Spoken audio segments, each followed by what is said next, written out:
दिन थे जब मैं गांव में रहा करती थी। पहले बड़ी सुखी थी मैं। पहले मेरी जिंदगी क्या थी और अब क्या हो गई है। शहर में तो लोग भेड़ बकरी की तरह जीते हैं। जीने का असली मजा तो गांव में है। क्यों, क्या हुआ माँ जी? आज गांव की बहुत याद आ रही है आपको? अरे हाँ बहू, शहर का जीना भी कोई जीना है। लोगों की आधी जिंदगी तो सड़कों के ट्रैफिक में निकल जाती है और यहाँ रखा ही क्या है। एक बात कहूं, दिल्ली शहर अब पहले जैसा नहीं रहा। क्या माँ, जब देखो गांव के गुणगान गाती रहती हो। ठीक है, इस बार ना बच्चों के कॉलेज की छुट्टियों में हम सब गांव चलेंगे, ठीक है? हाँ, ये ठीक है।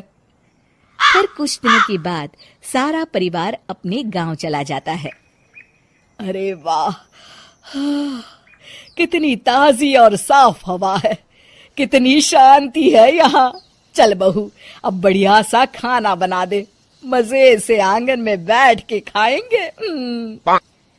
सुशीला गांव का माहौल देख बड़ी खुश होती है। 2 दिन के बाद गांव की कुछ औरतें सुशीला के घर आती हैं।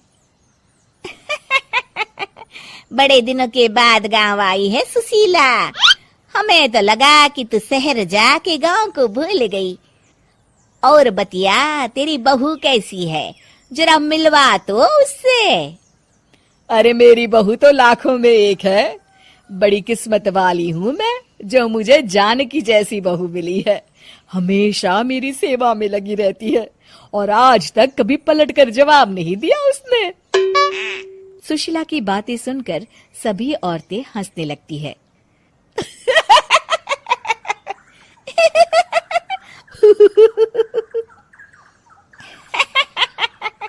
अरे कुछ भी बोले जा रही है। तबीयत तो ठीक है? तेरी बहू चांद से आई है क्या? क्यों बहनों, दुनिया की कोई भी बहू अच्छी होती है क्या? सब औरतें ममता की हाँ में हाँ मिलाती हैं। अरे मैं तो कहती हूँ दुनिया की हर बहू सास का खून चूसने वाली डायन होती है, डायन। मैं तो एक बिल में 1000 सांप के साथ रह सकती हूँ, लेकिन अपनी बहू के साथ नहीं रह सकती। हाँ, तूने सही कहा। मेरी बहू तो तेरी बहू से भी 2 कदम आगे है। सब औरतों की बातें सुनकर ममता मन ही मन बड़बड़ाती है। अरे ये गांव सुधर गया, लेकिन औरतें नहीं सुधरी। अगर थोड़ी देर और इनकी बेवकूफी भरी बातें सुनूंगी तो मैं सच में पागल हो जाऊंगी। फिर सुशीला उन औरतों को घर से दफा कर देती है और राहत की सांस लेती है। अरे बहू, जरा बाम लाके मेरे सर पर तो लगा दे। उन औरतों की फालतू बातें सुनकर मेरा सर चकरा गया है। इस गांव की औरतों का तो भगवान ही मालिक है। फिर अगले दिन सुशीला की सास उससे कहती है, अरे बहू, तू यहाँ क्या आराम फरमाने आई है? आखिर ये तेरा ससुराल है।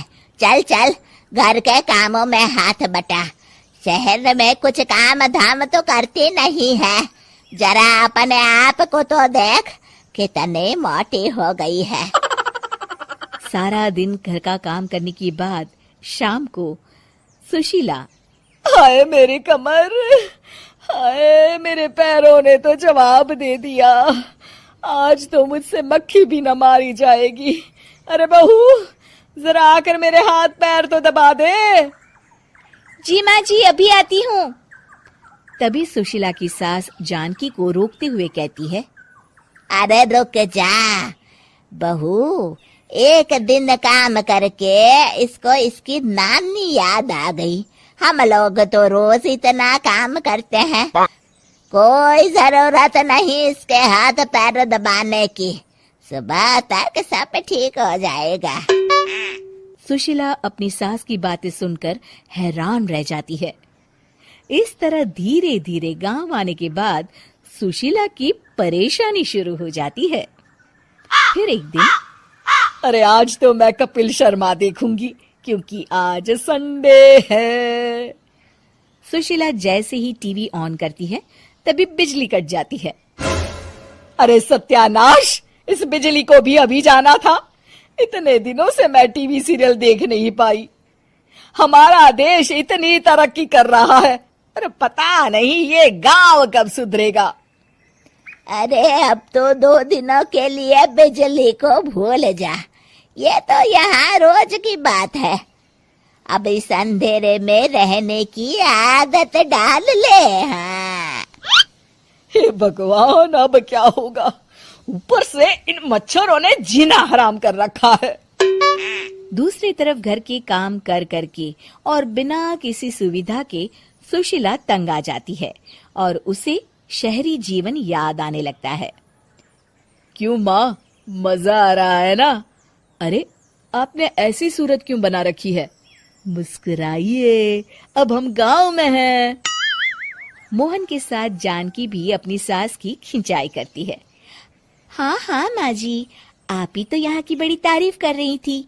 फिर अभी तो कुछ ही दिन बीते हैं, वैसे भी अब तो आप यहीं रहने वाली है ना?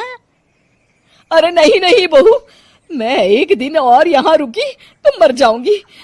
मुझे शहर ले चलो। क्या दिन थे, कितनी सुखी थी मैं वहां।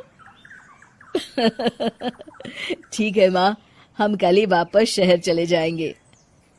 इस तरह सुशीला शहर आ जाती है और फिर कभी दोबारा गांव जाने की जिद नहीं करती।